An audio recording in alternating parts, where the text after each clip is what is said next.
Give heed, my son Horace, for you shall hear the secret doctrine, which our forefather Camaphis was the first teacher. It so befell that Hermes heard this teaching from Camaphis, the eldest of all our race. I heard it from Hermes, the writer of the records, when he initiated me into the rite of black perfection. These are the words of Isis from the Core Cosmo. For Trismegistus, who I do not know how, has completed the discovery of virtually the entire truth, has often described the power and the majesty of the word, as illustrated by the foregoing quotation, where he proclaims the existence of an ineffable and holy word, whose pronunciation is beyond the power of man. From Lactantius, Divinae Instructiones. Finally from Matthew 5, or Matthew 7. For the gate is narrow and the way is hard that leads to life, and those who find it are few. Friends, here we go again. Returning to Valentin Tomberg's Meditations on the Tarot, this time to letter 9, the Hermit. And he starts off rather excited, doesn't he? The Hermit! I am pleased to have arrived.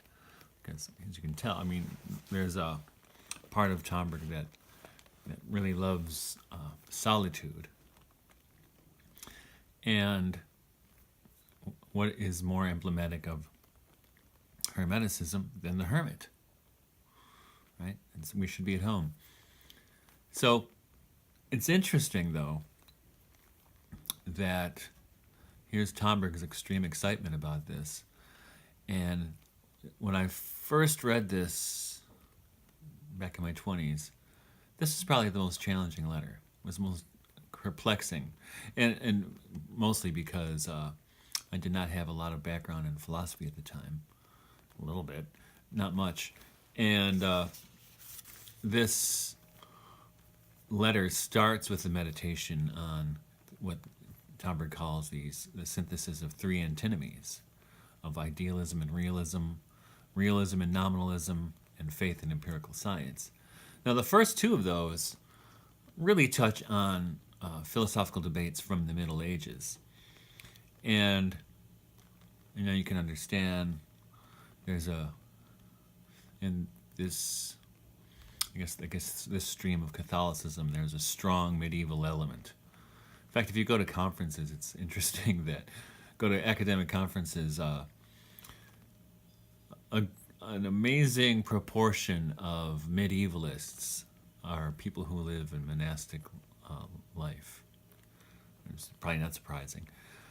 And so Tomberg, who did his dissertation on jurisprudence in Thomas Aquinas, the medieval theologian, here takes up these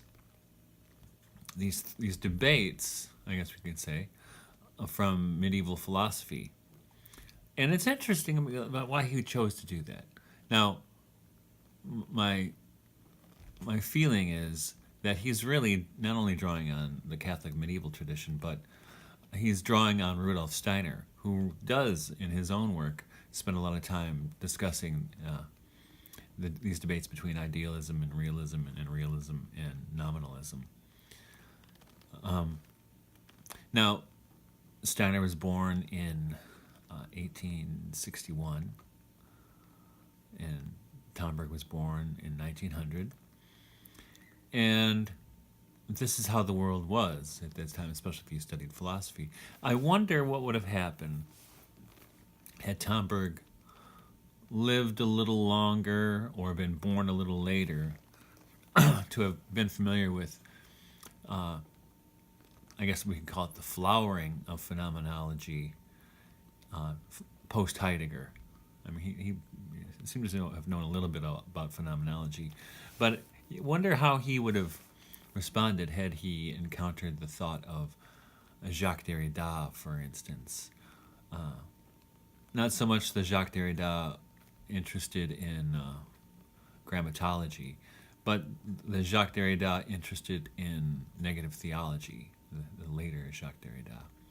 Because I think, as I think with Heidegger as well, Heidegger and Derrida in his later period, and then we come to French phenomenology, kind of concurrent and after Derrida with Jean-Luc Marion, Michel Henry, Jean-Luc Chrétien, where it would have been much more interesting to see a Catholic thinker, Catholic Hermeticist, investigate those schools of thought, because they are, in a way, not syntheses, and I said before that Tomberg loves this word synthesis, but they are attempts like Heidegger to cut through the antinomies of these different schools of thought, and as Edmund Husserl said, and return to the things themselves. So I would wonder how that would have, how Tomberg would have responded had he known more about those things, had those things been more accessible to him at the time. I mean, it was just beginning with Derrida's earliest work before Tomberg died. Nevertheless, so we'll look at these.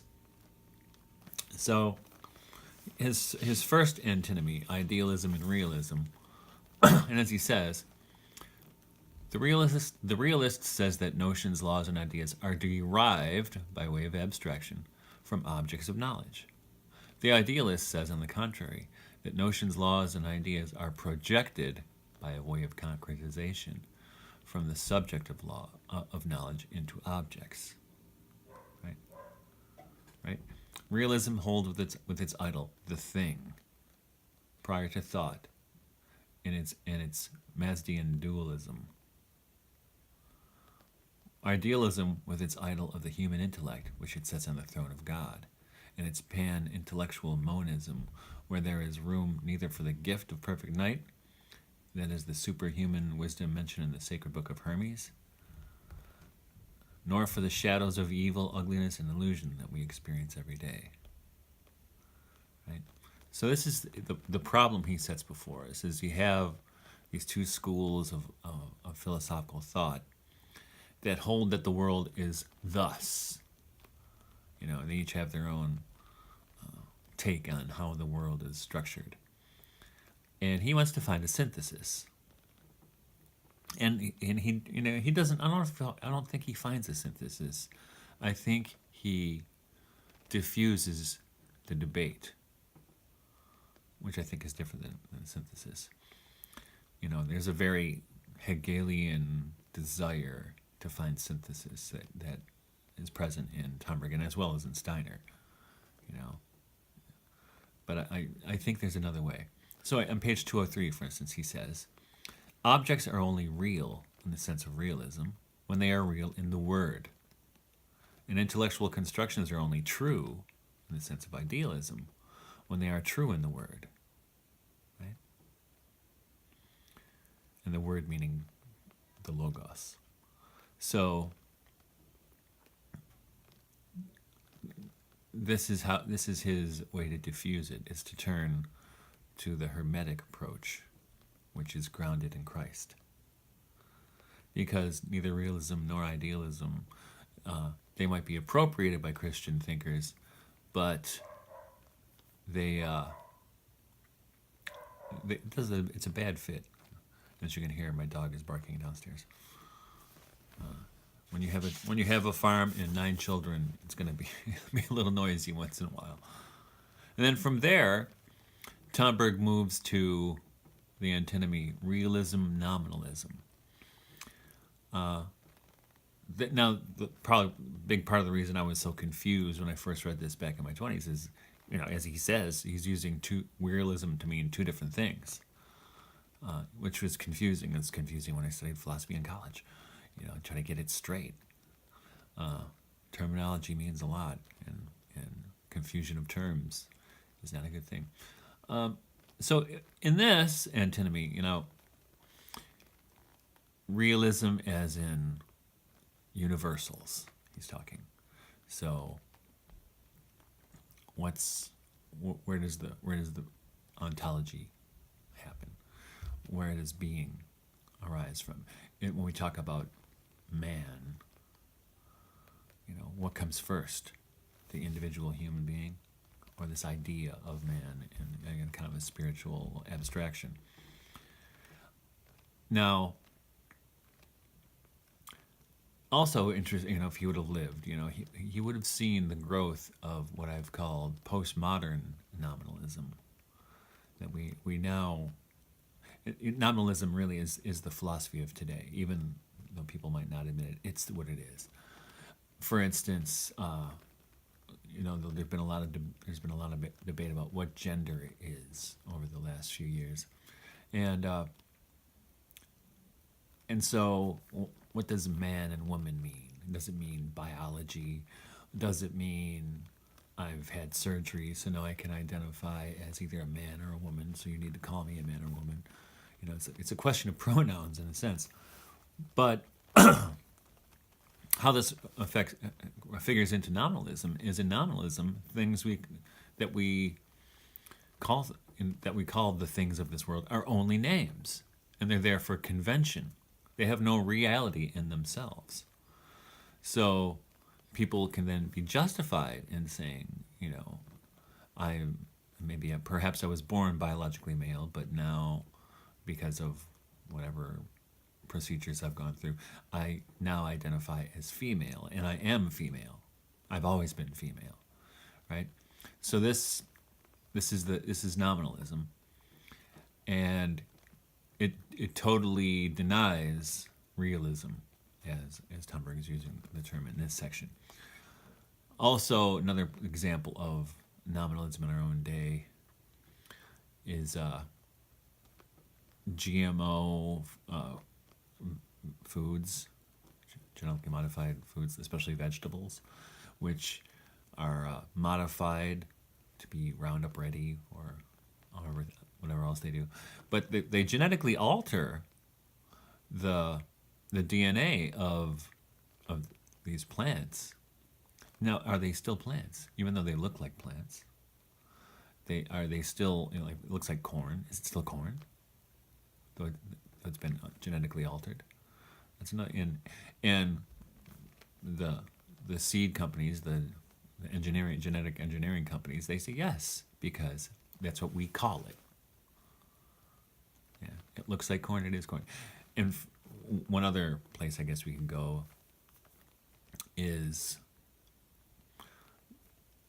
in the direction of transhumanism. If everything goes there, I mean, how do we decide who gets to be called human?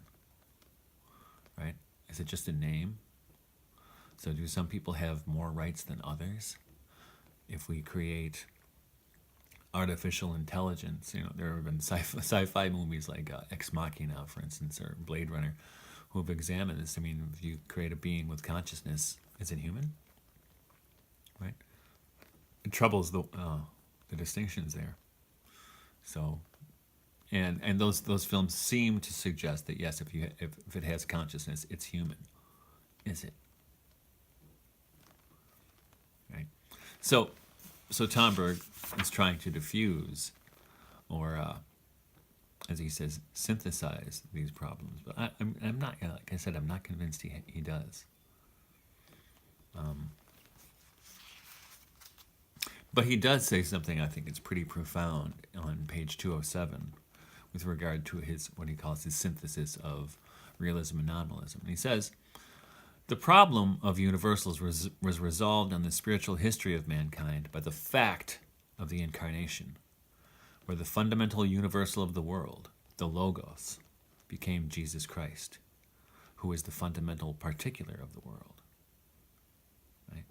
Here, the universal of universals, the very principle of intelligibility, the Logos, became the particular of particulars, the very prototype of the personality, Jesus Christ. Now that's, I think, a brilliant insight that he brings to us. And this is what I think, why I think if he would have lived a little bit longer, he may have changed his approach to this, because what he's taking here is kind of a traditional scholastic approach that you would have encountered in any philosophy program in the Western world at that time. And, for me, what's interesting in both Thunberg and Rudolf Steiner is, in other ways in their work, they, through phenomenological examination, or disclosure. They penetrate beyond these dialectical debates between different schools of thought. They short circuit it. Even though I think part of Rudolf Steiner's approach, which Tomberg apparently picked up, is to find what's valuable in these things, and I think that's an important thing to do. But I question whether synthesis really means synthesis in this context. Does it mean synthesis, or does it mean diffusion? So let's continue. And then he moves from nominalism and realism to the antinomy faith empirical science. Now, this is a important thread through the entire text. Tomberg's engagement with science, and the science of his day, and actually the science of our day as well. Right? And he points out that,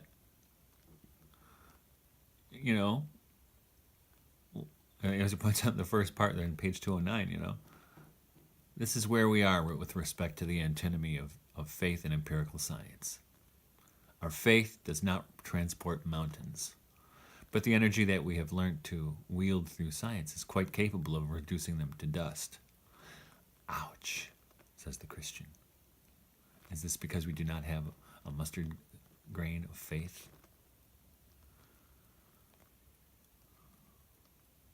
Makes you think. And then he wants to decide what faith is and what empirical science is.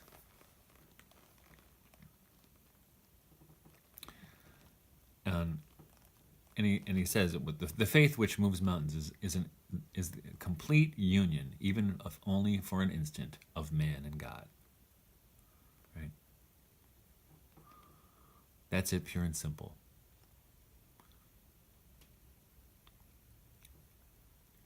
And you see this in healings, in the actions of God through people.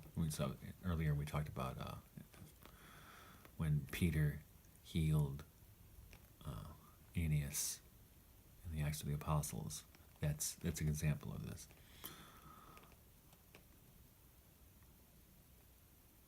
And how is this accomplished? He says at the end of this section, page 210. It is the union of the soul with God, attained through effort of thought, through confidence in that which is worthy of confidence, through accepting testimonies worthy of faith, through prayer, meditation, contemplation, through practicing moral endeavor, and through many other ways and endeavors which help the soul to open to the divine breath.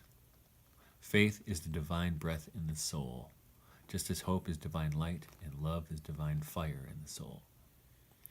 So, again, as he will say many more times, and he's said many times already, faith is the opening of the vertical dimension, the way of grace. Is being open to grace. And what is it that closes down grace, as we've talked? Doubt. Doubt shuts it down. Right? Think of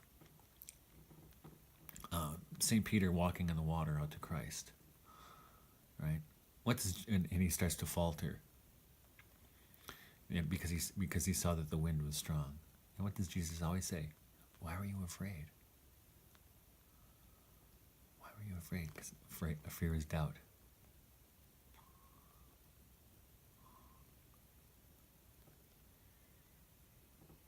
And then Tomberg, he talks, and speaking of doubt, when he gets into this discussion of empirical science is based on doubt, he says.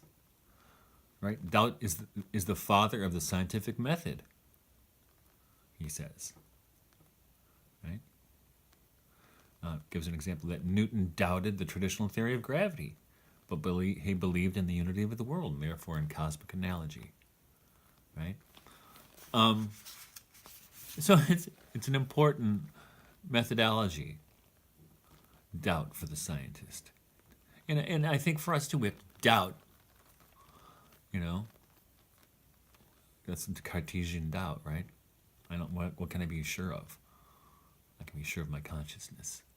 It's Descartes. But I think we can be sure of other things as well. And then Tomberg contributes this interesting, I guess we could call it sacred parody of the creed. It's the scientist creed as he imagines it. Right, it begins on page 212. I believe in a single substance, the mother of all forces, which engenders bodies and the consciousness of everything, visible and invisible. Right. And I won't read the whole thing, but he goes on with this sacred parody that one of the other things he believes evolution is one of them, right? That the brain is the center of consciousness, right? Now, what's the synthesis?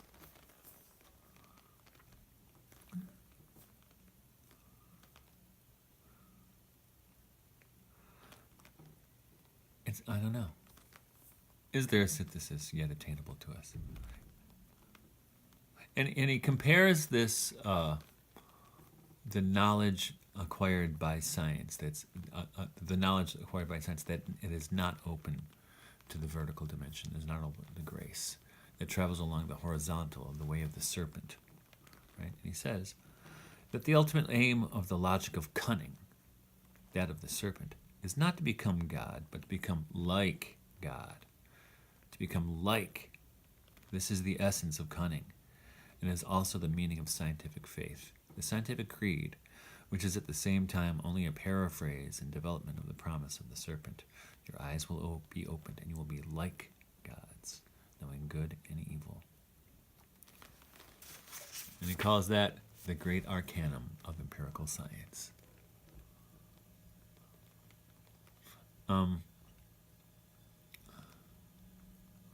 Now it's interesting though, and I think he would have found this really interesting, that since he probably wrote this in 66, 67, I don't know, 65. Since that time, I mean, even though people had outrageous faith in science, we're going to put a man on the moon in those days. Now, with the advent of the new atheists and others, science has become a kind of replacement for religion for a lot of people. They say they believe in science. You know, what do you mean? What does that mean? You believe in science? Science is the most unstable of belief systems if you look at it closely, because it always changes. But I believe in the scientific method. Is that what that means? Or I believe what science tells me. And what about now? Most people who say these things don't have any idea how academia works, and academia works by gangs. And it would also, in science, in fact, we found the last few months, speaking in October 2018, we found that corporations have written or sponsored research by scientists showing whatever they wanted to show to prove their case that, for instance, GMO foods were safe. Well, a lot of those research papers were actually funded or ghostwritten, and they show up in major periodicals, and people believe it, right? And I guess they could use some radical doubt in those scientific contexts.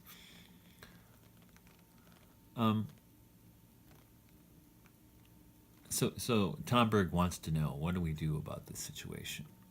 We have this powerful horizontal movement of the way of the serpent,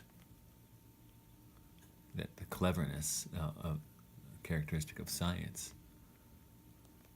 And we also have the way of grace, the way of faith, which moves in a vertical dimension. And can they be resolved? Can there be a synthesis? I mean, I think of what they call creation science, which doesn't seem to know much about creation or about science, if you ask me. That's not a synthesis. It's not a synthesis. It's trying to beat the scientists at their own game, and turning to biblical so-called proofs as evidence. And very often they'll look at the creation story. Well, which creation story? There's two in the Bible. One ends with the creation of Adam. One starts with Adam. You know, they often forget the one that starts with Adam.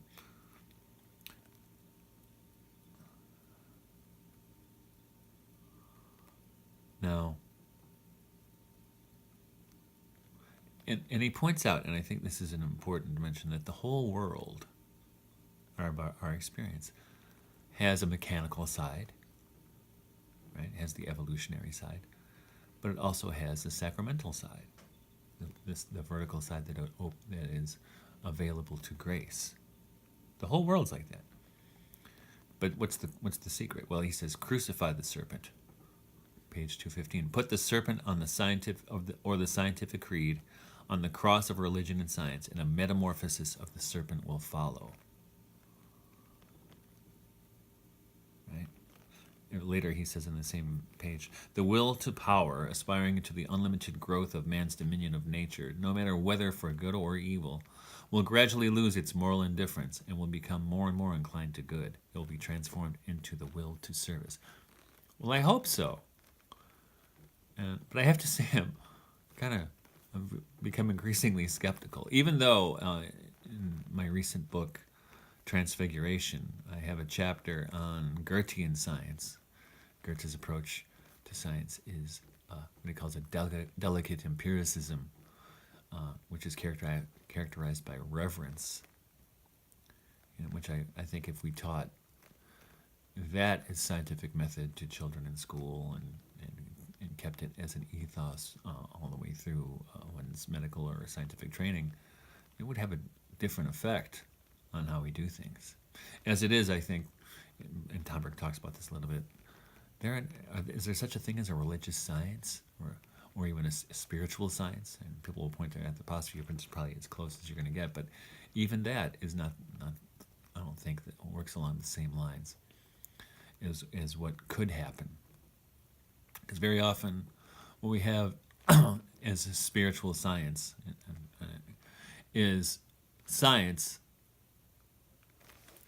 plus spirituality, which means a scientist who goes to church. But we don't have a cultural understanding of that kind of science, which we did prior to the 17th century, right? When alchemy and astrology were sciences, they were cosmologically configured, right? And the human person was seen as implicit in that arrangement. The microcosm was implicit in the macrocosm and vice versa. We don't have that now. Now we have the Cartesian disinterested observer, or protected observer. Canadian Catholic philosopher Charles Taylor, for example, talks about this in his book, A Secular Age, where he calls it, prior to that time in history, he called it the porous self.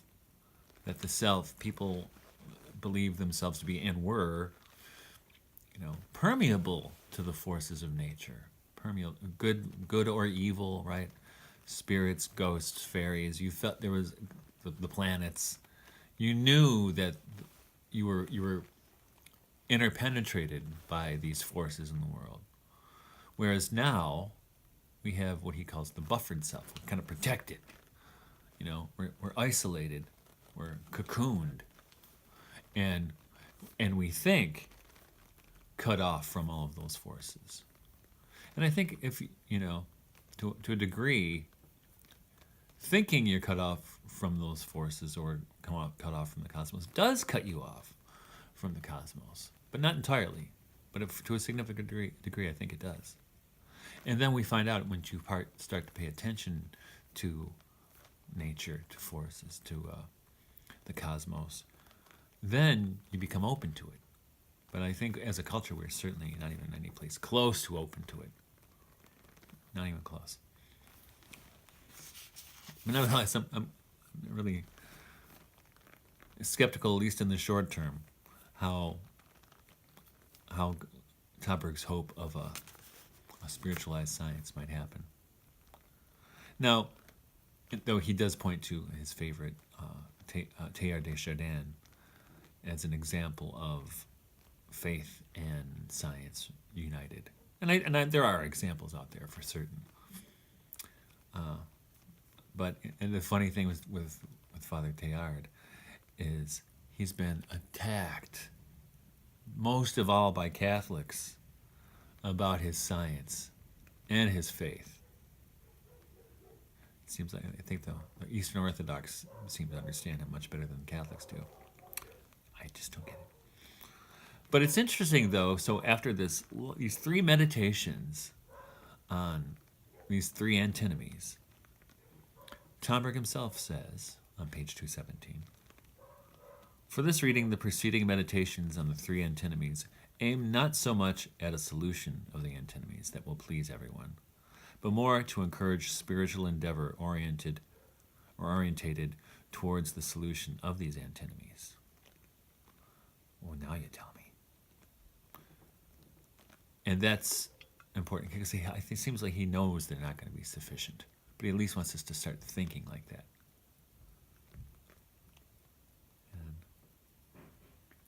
And I think it is important to know about them, but I still am skeptical of whether synthesis is the way to go.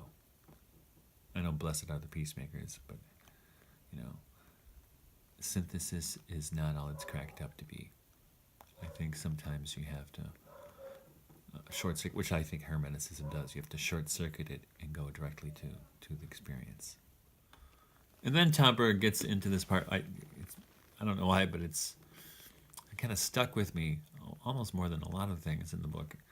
And it's not the most important thing, but it's the image I have always found very fascinating of the colored body. And he takes from Wilhelm Ostwald's book on color, which actually for dyeing fabrics, where the idea is you have an equator where the colors are all differentiated in their purity. You have a North Pole, which is where the colors gradually lighten and become white light, or white.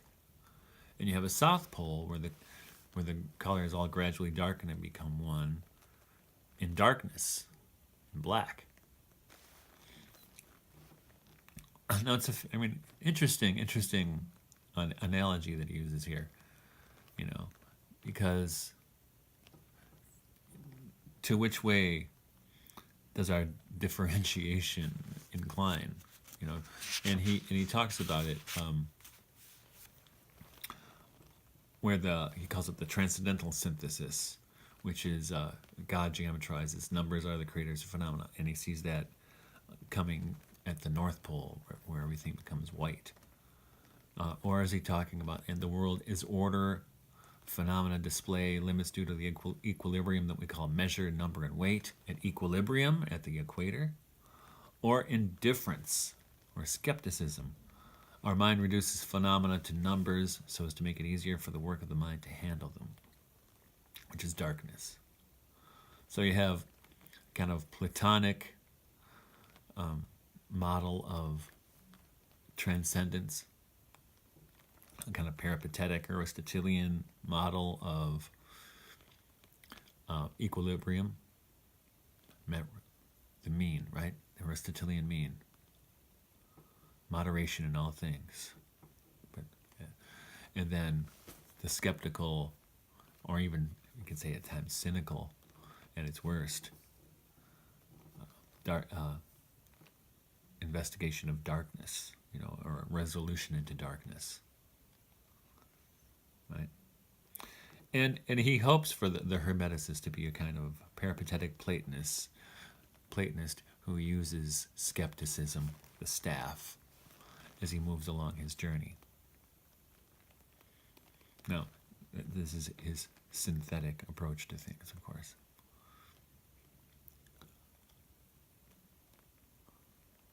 And that's why he points out the skepticism is that the Hermeticist and the Hermit, the card, represents prudence, right? Caution, right?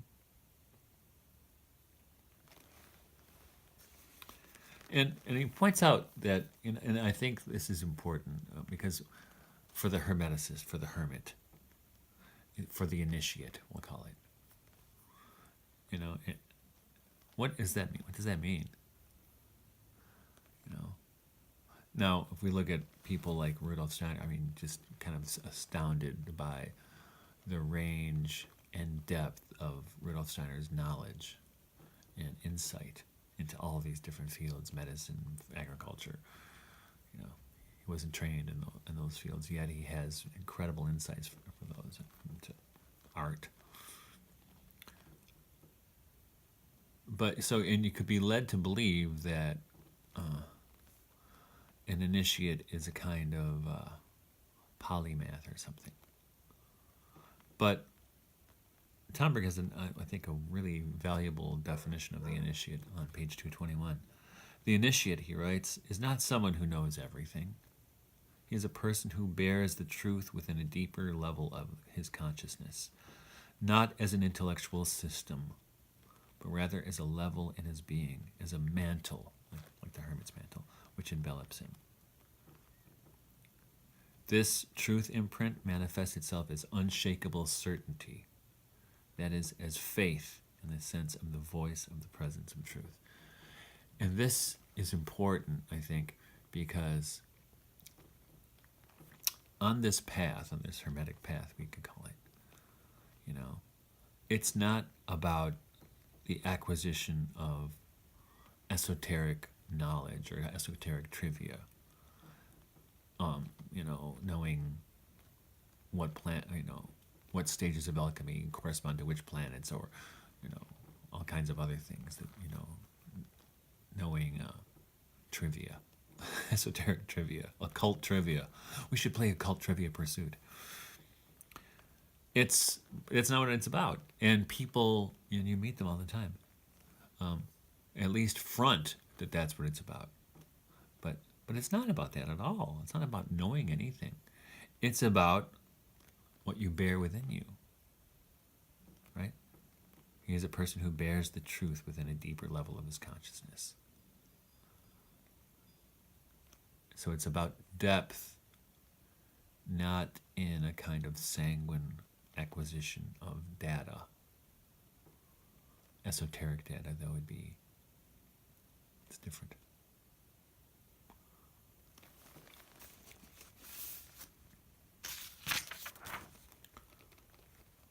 And he says, right, that it's not about finding the system, finding the right system of thought. I mean, Hermeticism is not a system of thought. It's a way of thinking. It's a way of being.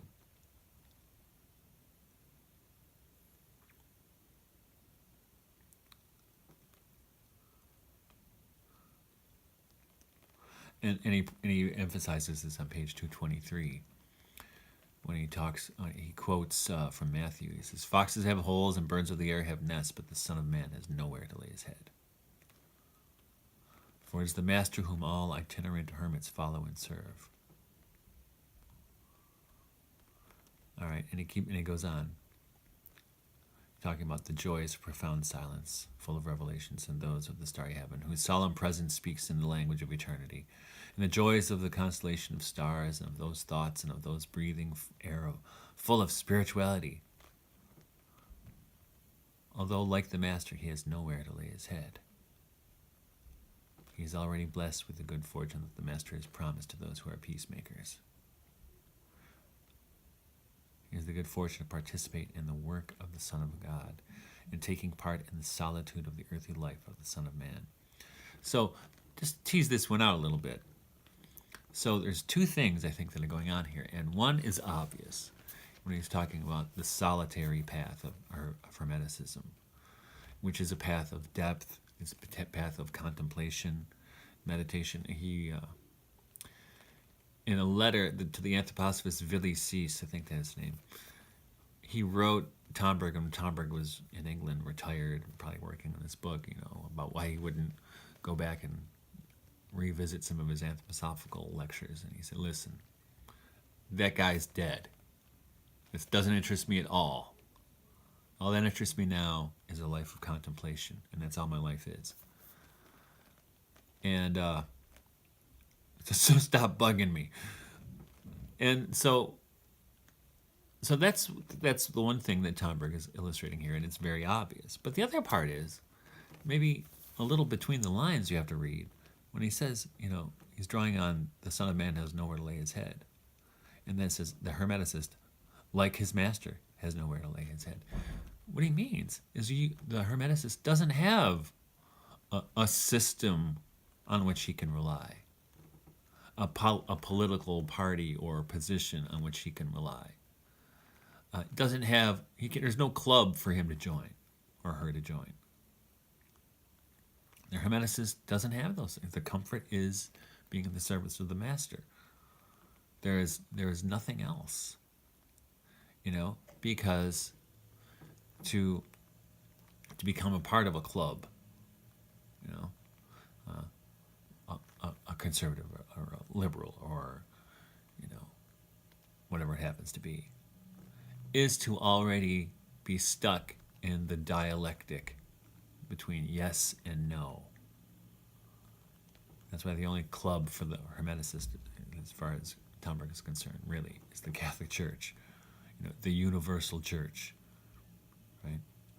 Because if you think, and this is what my first takeaway from reading this book in my 20s is that, whoa, the Catholic Church is a much bigger thing than I thought it was, right? And even though there are antinomies and there are, conservatives, liberals, whatever, in the Catholic Church, that is not the Catholic Church. That is not the Catholic Church. That's what he said.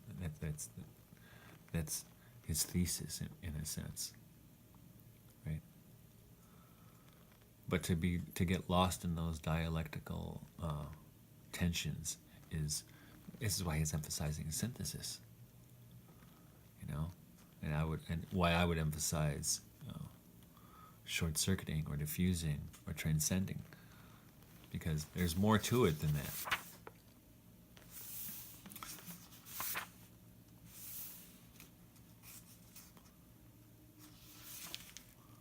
And then he keeps go where I'm going to finish up here. Another thing he talks about, getting away from the equator of colors and that discussion, is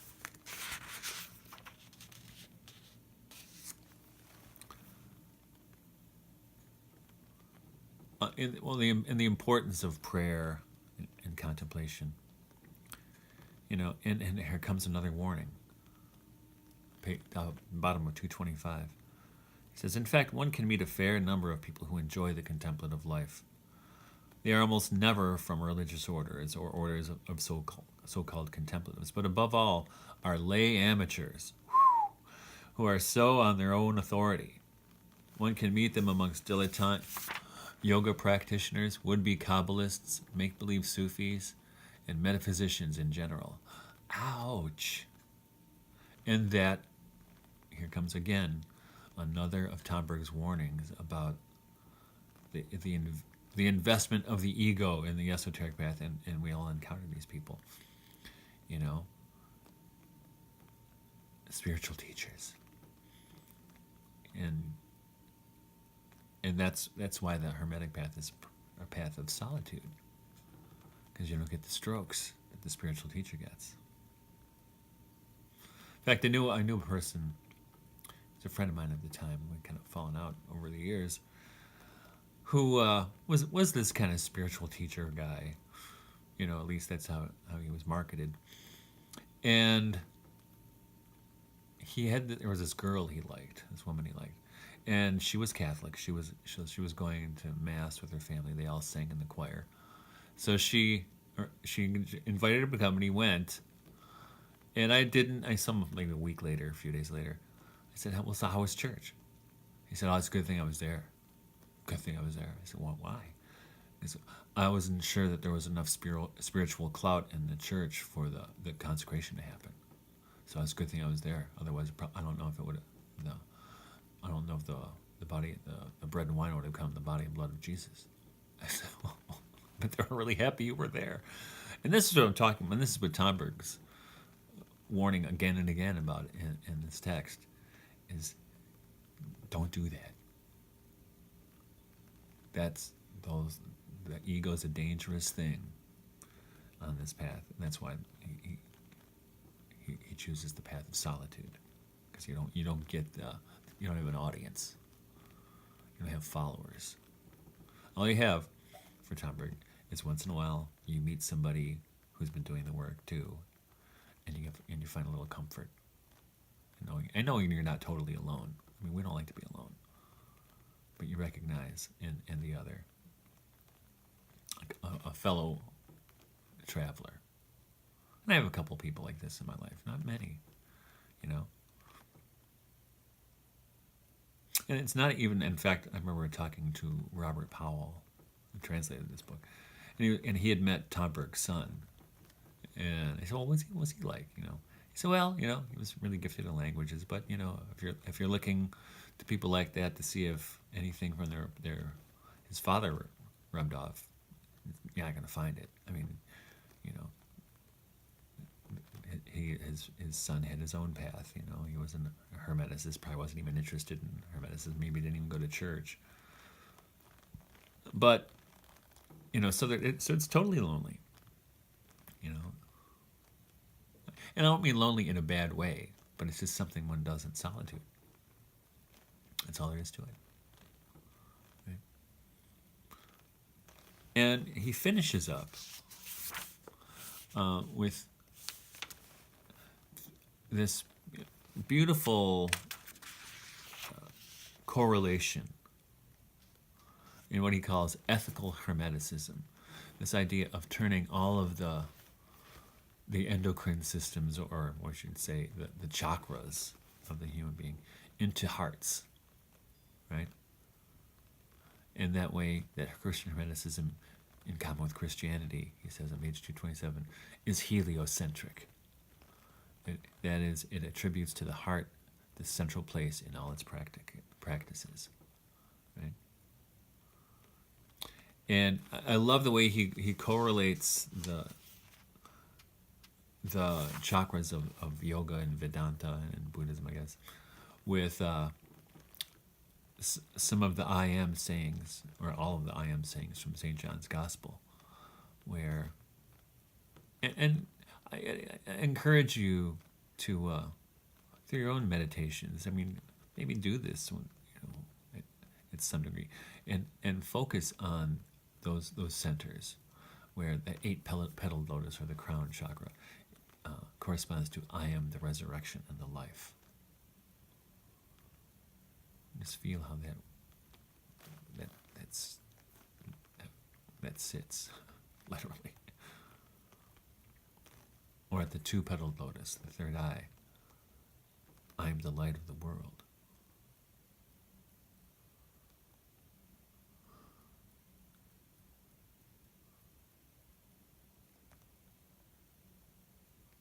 Or the throat, the 16-petaled lotus, I am the good shepherd. And the shepherd calls his sheep, and they know his voice. I mean, I live on a farm, as you know, and it's kind of fun. I mean, when people come to visit and I have to feed our goats, I just call it girls, and they come running. They know it's me. If somebody else calls, they won't come necessarily, but they know it's me. And then the 12-petaled lotus, the heart, I am the bread of life. Think about that. I am the bread of life. the solar plexus, the 10-petaled lotus, I am the door.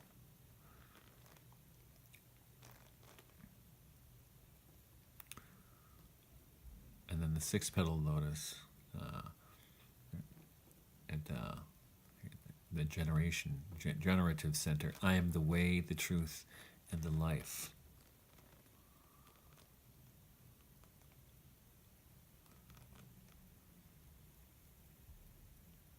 And then finally at the 4-petaled lotus, at the sacral center, I am the true vine.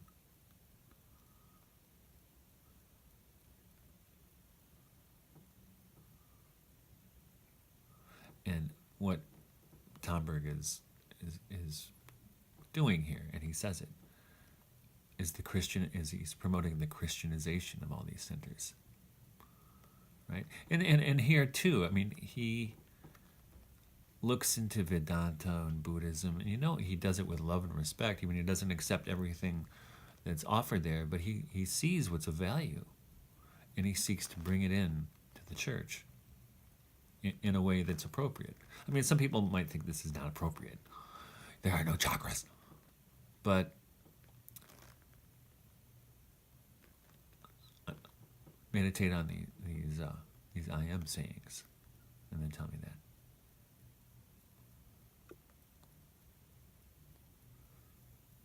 And to end, as he says in the very last paragraph on page 229, the Hermit of the 9th card is the Christian Hermeticist, who represents the inner work of 9, the work of realizing the supremacy of the heart in the human being, in familiar traditional terms, the work of salvation, because the salvation of the soul is the restoration of the reign of the heart. I'll see you next time.